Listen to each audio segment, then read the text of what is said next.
Ayan mga boss, andito tayo ngayon sa Villasis Bagsakan. Ayan, di-deliver po tayo ng hito, fingerlings. Ang umorder po ay taga Villasis din. Ayan o.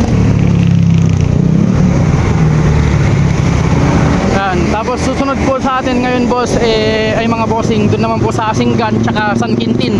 Ayan.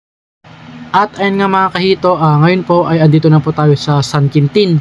Hindi na po tayo nakapag-video sa Villasis at saka sa Asinggan dahil po sobrang lakas po talaga ng ulan. At yung pinag-meet upan po natin ay sa kalsada lang po.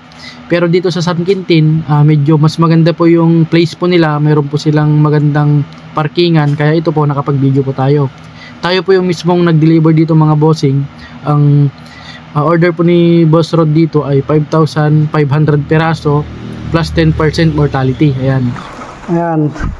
Tayo mismo yung nag-deliver dito sa San Quintin ulit. Ito yung kinabitan po natin ng aerator.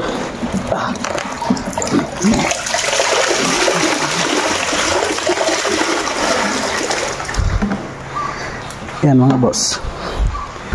Ano yung kanilang order ng fingerlings. Ang oras na po ay 9 ng gabi.